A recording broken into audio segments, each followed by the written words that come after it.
Nearly 100% of Mercy Hospital workers have been vaccinated against COVID-19. I'm Bronte Sorotsky with why Mercy officials are saying that this benefits not only their patients, but the entire Joplin community. Plus, a local meat processor talks about meat price increases and what's behind them, and prison time for a Southeast Kansas man who admitted to killing a woman and setting 2 police officers on fire. The 4 states' most watched news starts now. Mercy Hospital announces that nearly 100% of their staff are now vaccinated against COVID-19.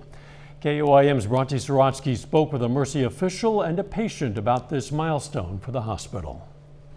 Mercy Hospital is celebrating what they are calling a commitment to the health and well-being of their patients. Between Carthage, Joplin, Columbus, and Galena too as well. And as far as our vaccination right now, we're roughly 99% or so fully vaccinated as a hospital with all our coworkers. Mercy Hospital says aside from employees with a religious or medical exemption, all of their staff is vaccinated against COVID-19. On October 1st, hospital officials announced that any still unvaccinated had an extra 28 days to either get the vaccine or have an approved religious or medical exemption. After that, they are terminated after the 28-day period to try to get, obviously, any last-minute folks vaccinated. This new information has some Mercy patients feeling more comfortable with their care. It is comforting to know. According to Mercy Joplin's vice president, this requirement hasn't had any negative effects on their healthcare system. We've had no interruption or disruption in our services as it relates to the hospital. All our hospital services are running at full capacity right now. That comes from planning ahead of the vaccine requirement taking full effect. We put together processes and intermittent staffing plans to be able to manage the hospital and keep the hospital running at full speed. In Joplin, Bronte Sorotsky, KUAM News. Mercy Joplin Hospital hasn't said how many employees might have resigned or been dismissed for failing to comply with the mandate, but did say their operations are still running smoothly. Brings us to tonight's KOIM News Now Insta Poll question. We're asking, on a scale of 1 to 10, how much importance do you put on the vaccination status of your healthcare provider? You can participate in the poll at koimnewsnow.com/vote or through the KOIM News Now mobile app. Results are updated live, and we're going to check in on the latest numbers here in just a bit. Missouri Governor Parson issues an executive order that he says protects the rights of Missourians against federal COVID-19 vaccine mandates. The order requires all executive branch boards, agencies, and commissions to cooperate fully with the Attorney General's litigation on behalf of Missouri against any federally imposed COVID-19 vaccine mandate or requirement. It prevents those same entities from enforcing mandates against employees who object for religious or medical reasons, and it prevents punishment against those same unvaccinated people. Governor Parsons said in a statement, quote, "As the governor of the state of Missouri, I stand with concerned Missourians and will do all I can to stop federal COVID-19 vaccine mandates." Doug, had enough rain already? We need a break.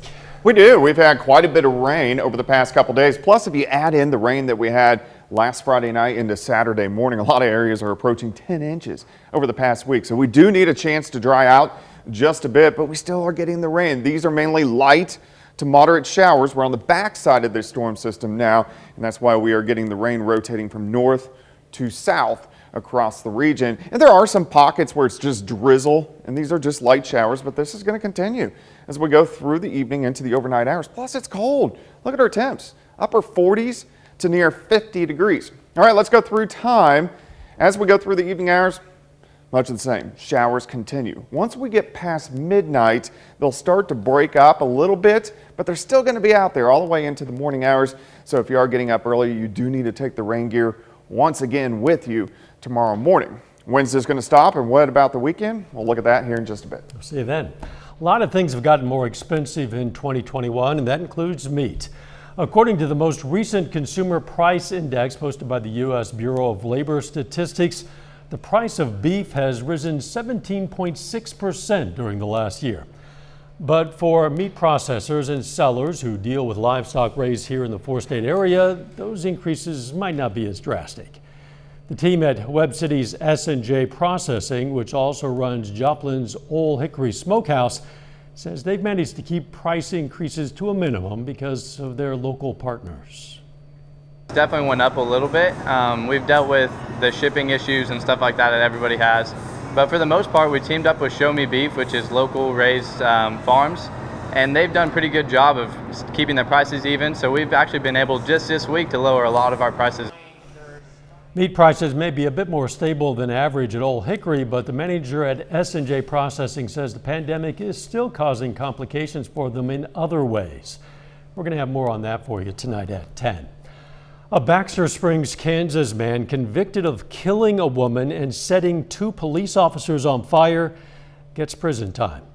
Harvey Ortberg pled guilty in Cherokee County Court to charges that include first-degree murder, and today a judge sentenced him to life in prison for the crimes. In his plea, Ortberg admitted to a 2017 attack in which he killed 65-year-old Sharon Horn and set her on fire. He also attacked responding officers by pouring gasoline on them and himself and setting them on fire. Quapaw Nation leaders today commemorated the Supreme Court's McGirt ruling that they say affirmed what tribal leaders have always known. The Quapaw Nation reservation has remained intact as Indian country for nearly 200 years. The Supreme Court's McGirt ruling found that Oklahoma has no jurisdiction over crimes committed by or against Native Americans on tribal reservations. Historic day for the Quapaw Nation, and I, along with the other members of the business committee, our tribal government, we feel very excited about this opportunity. It's a reflection of our tribal sovereignty, but also it reinforces our ability to be a leader in this region. Following today's news conference commemorating the ruling, tribal leaders also highlighted improvements to its courts and criminal justice system. Tribal leaders also gave a tour of the Kaiota Center. It serves the Quapaw Nation and other tribal citizens in resolving civil and criminal matters. The tribe used federal grants to open the $4 million Kaiota Center less than 2 years ago. Still ahead, a McDonald County High School student doesn't think finances should impact fright, so she took steps to ensure all kids can have their Halloween fun. And on the grow again, we're going to tell you about an expansion for the now Republic, Missouri-based Convoy of Hope. An area high school student is helping to make sure that all elementary students have costumes for Halloween. Jasmine Duncan is a senior at McDonald County High, and she wanted to help younger kids this Halloween who don't have or maybe can't afford a costume. So she gathered donated costumes and gave them to elementary students. And want to do the Halloween parties and the parade and everything. If you walk down Main Street and you don't have a costume on while you're in the parade and you have to walk through the parade because it's a class thing, you want to wear a costume. You look around and you're like, oh, I want to be this little kid. Oh, that's such a cool costume. So why not help little kids have that? What a great idea. The project is part of Jasmine's A+ requirements, which will give her 2 free years of school at Crowder College. From the Ozarks to the world, a faith-based relief agency is on the grow again. Convoy of Hope is announcing a massive expansion on the same day it opened the doors on a new building. Reporter Mike Landis has more on what's in store for the organization, now calling the town of Republic home. Well, Convoy of Hope started about 25 years ago with one single truck. Well, today marked not one, but 2 new chapters for its story going forward. Goodness gracious, this space is nearly 3 times more capacity than the last one we had. Stacked floor to ceiling are tons and tons of help and hope in the form of disaster relief supplies here at Convoy of Hope's new Global Distribution Center. Because the need isn't going anywhere. In fact, the need is only getting worse. And you know that there's natural disasters all over the world, and Convoy is meeting that need. Hundreds coming out to celebrate and dedicate the new center. You see the expansion they're making and really the purpose they're here and what they're doing. The outreach is just incredible right now all over the world. When you get an opportunity to have an organization that mirrors our values as a community, like Convoy of Hope, it's just a win-win situation. It was a massive day for Convoy for two reasons. First of all, the grand opening for this new World Warehouse and Distribution Center, but also the announcement for a brand new World headquarters and office building that's going to be going up right next door. Just say we're proud it's here in Missouri, you know, but I think it just shows the heart and soul of who Missouri is. It'll be part office building and part training center with programs empowering women around the world to work to provide for their families and educate farmers on how to better feed their communities. It is best if you can teach a man how to fish, because then it's sustainable. In other words, they're not going to be in the food lines, so to speak, for their whole life. I love hearing their plans, and I know they're going to do great things. The Convoy tells me construction on this brand new World headquarters office building will start very soon and be done in about 18 months. In Republic, I'm Mike Landis, Ozarks First. Convoy says construction on the new World headquarters office building will begin soon, and again, it's going to be finished in about a year and a half. Later, Pitt State football feels like they have something to prove this week as they prepare to take on UCO. Plus, it looks like the rain's sticking around through the evening into the overnight hours. When are we going to get a chance to dry out? We're going to look at that coming up.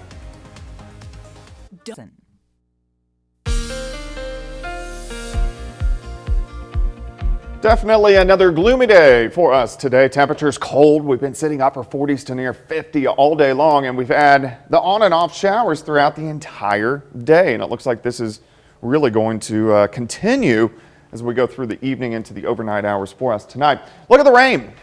Still rolling in from north to south. We're on the backside of an area of low pressure, so the rotation is counterclockwise, so that's why it's going from north to south.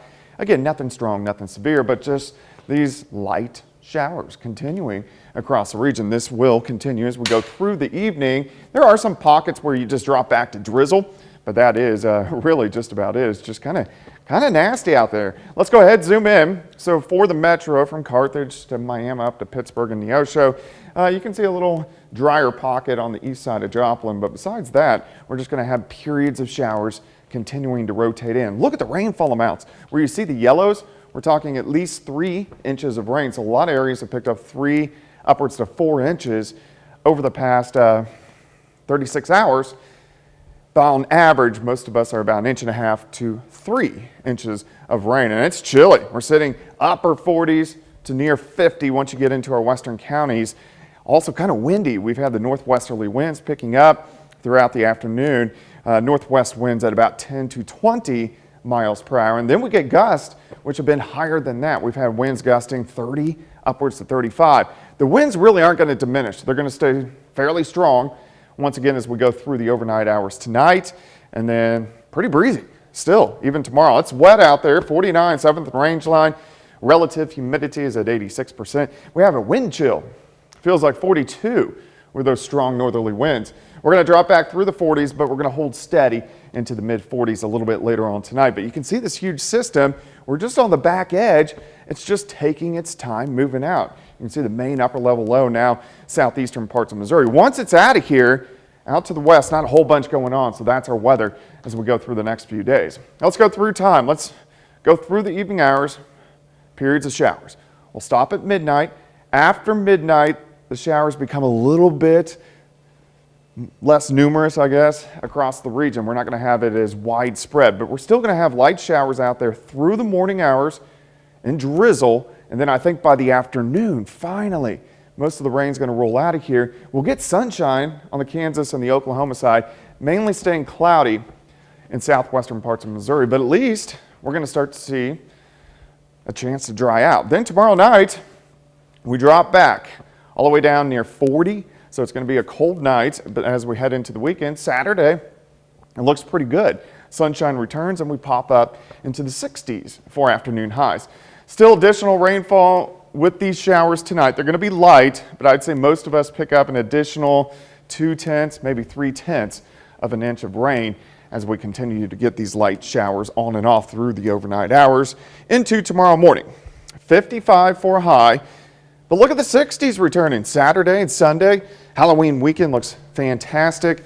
And then back to the rainy scenario early next week. Yeah, well, it's going to be nice to see the sun again. Get a glimpse of it at least tomorrow, and then nicer on Saturday. Yeah, looks pretty good Saturday. You bet. Thanks, Doug.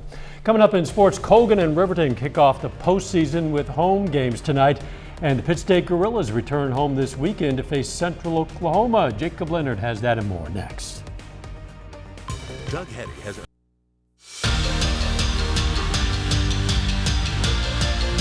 The Pittsburgh State Gorillas are back home this weekend, taking on Central Oklahoma. Now, last weekend, the Gorillas went on the road, took care of business against Missouri Western, winning 34-14 to get to 6-2 on the year. Now, earlier this week, we got a first look at the regional rankings. Pittsburgh State did not make the top 10.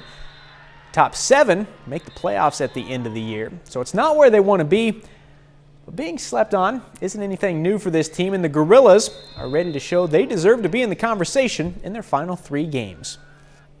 Before we started playing in the preseason, we were picked 7th in the conference. We definitely took that with a grain of salt and wanted to go out and show people that that was not valid, that wasn't who we were, and we were much better than that. And I think that we're just working to keep proving that. I really wasn't that much concerned about it right now. You know, I think the rankings that are going to matter the most will be at the end of the season. So we got to take care of what we need to take care of right now and see where it puts us.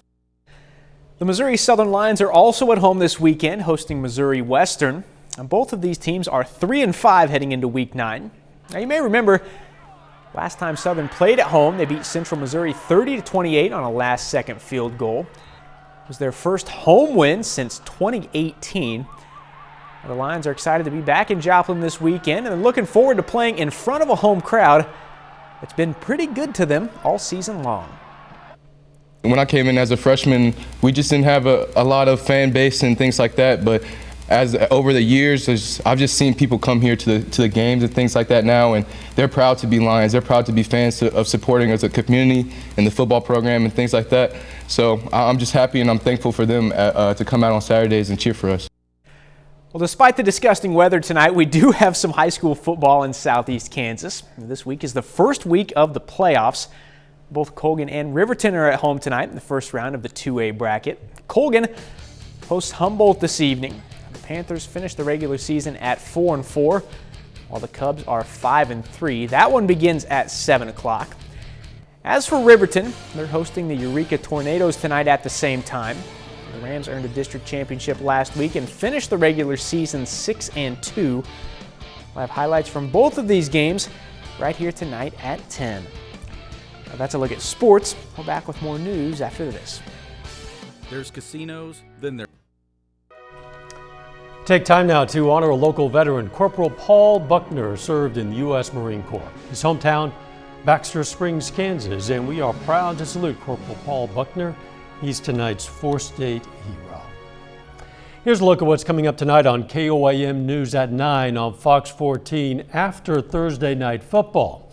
Going to hear more from a local meat processor about price increases. Also, President Biden continues to rally Democrats behind a proposed framework for his social spending plan. Going to look at the latest challenges and how many pets will be having fun during Halloween this weekend, at least in the mind of their pet owners. That and more tonight after Thursday Night Football, Fox 14. All right, let's check out tonight's KOAM News Now Insta poll question. We're asking, on a scale of 1 to 10, how much importance do you place on the vaccination status of your health care provider? Right now, the average response is around a 6. You can participate in the poll at koamnewsnow.com/vote or through the KOAM News Now mobile app. We're going to have the final results tonight at 10. Wet for those local high school football games tonight. Yeah, on and off showers continue through the overnight hours and even into tomorrow morning, but by the afternoon we'll start to dry out. Still kind of chilly, high temp of only 55. Thanks for joining us. We'll see you right back here for KOAM News at 10. Let's make it a great evening.